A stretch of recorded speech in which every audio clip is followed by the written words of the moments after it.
The news struck like a thunderbolt, reverberating through the corridors of power and the bustling streets alike. China, the world's second-largest economy, had made an unprecedented move that sent shockwaves across the globe. They canceled all U.S. dollar payments in global trade, a decision that would ripple through every corner of the financial world.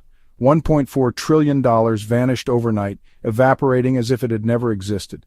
The financial world watched in disbelief, unable to fathom the enormity of the situation unfolding before their eyes. Had the established order just been irrevocably shattered? The question hung in the air, heavy and foreboding. The initial reaction was one of stunned silence, a collective gasp that seemed to echo around the world.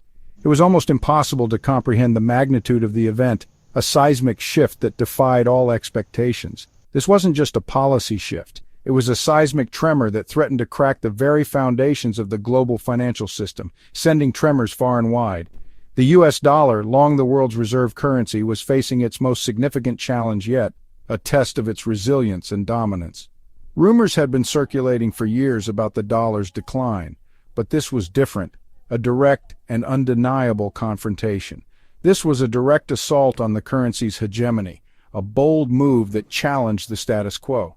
The consequences were impossible to ignore, reverberating through markets and economies worldwide. The dollar's dominance had underpinned American economic and geopolitical power for decades, a pillar of stability now under threat. Was this the beginning of the end? The world held its breath, waiting to see what would come next. The news hit Wall Street with the force of a hurricane. It was as if the very foundation of the financial world was shaking. The once bustling and confident trading floor turned into a scene of chaos and despair. Traders, their faces etched with fear and confusion, watched in horror as stock prices plummeted. The numbers on the screen seemed to fall endlessly, each drop more devastating than the last. The Dow Jones Industrial Average, a key indicator of the market's health, went into free fall. It was a stark reminder of the fragility of the financial system. This wasn't just a correction, it was a full-blown meltdown. The kind of event that would be remembered for generations. The atmosphere was electric with fear. Every phone call, every trade, every decision was made under the shadow of impending doom. The titans of finance, accustomed to dictating the terms of the global economy, now found themselves at the mercy of forces beyond their control. Their confidence shattered, their power diminished. Frantic phone calls were made, desperate deals were struck, but nothing could stem the tide. The market was in free fall, and no one knew where the bottom was. The world was changing before their eyes. The financial landscape was being redrawn, and the future was uncertain. The panic quickly spread beyond the confines of Wall Street. It reached Main Street, affecting businesses and individuals alike. Ordinary Americans, their retirement savings tied up in the stock market, watched their dreams of a comfortable future evaporate. The fear was palpable. Families gathered around their televisions, watching the news with bated breath. This wasn't just an economic crisis, it was a crisis of confidence. The trust in the financial system was eroding, and the repercussions would be felt for years to come. The White House was in crisis mode, the atmosphere was tense, and the stakes couldn't be higher. Every decision, every word was being scrutinized by both allies and adversaries. Accusations flew back and forth. The blame game was in full swing, with each side pointing fingers and demanding accountability.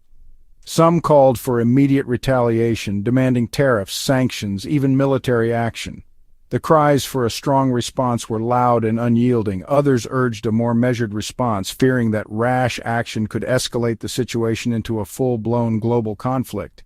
The dilemma was agonizing. The fear of unintended consequences loomed large. How do you respond to such a bold and unexpected move? The uncertainty was palpable, and the pressure was immense. The U.S. was used to calling the shots, but now it found itself in uncharted territory.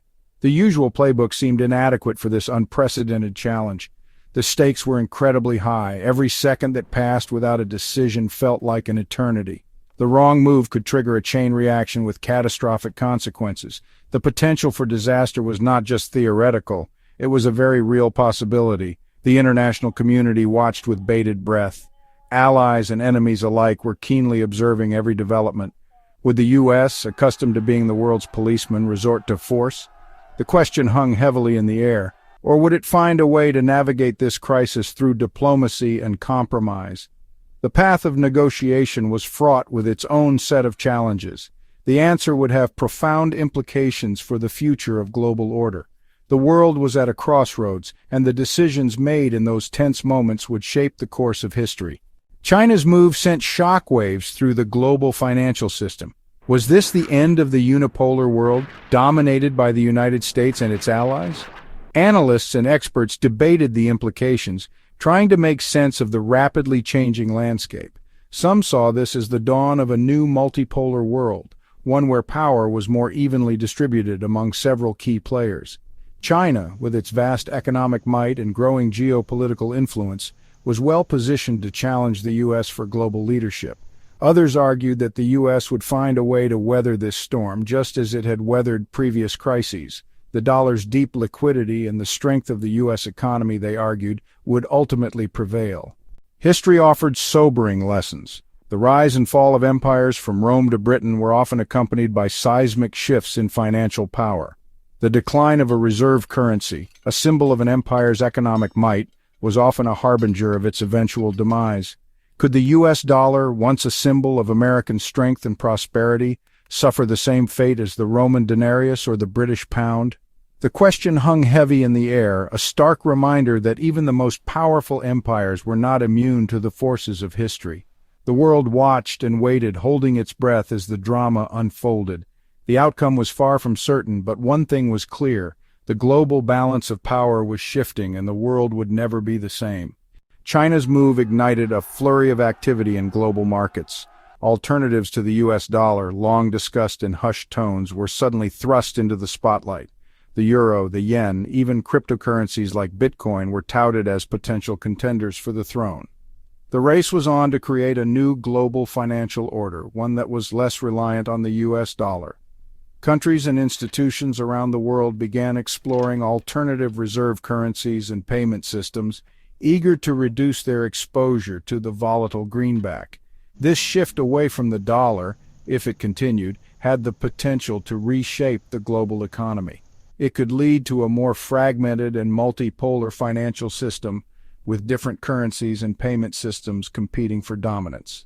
The world watched with a mixture of anxiety and anticipation.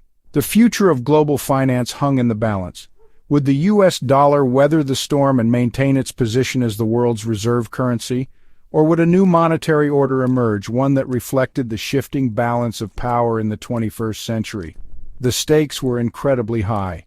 The outcome of this financial drama would have profound implications for global trade, investment, and geopolitical stability. The world was entering uncharted territory, and the only certainty was that the future of finance would be vastly different from its past.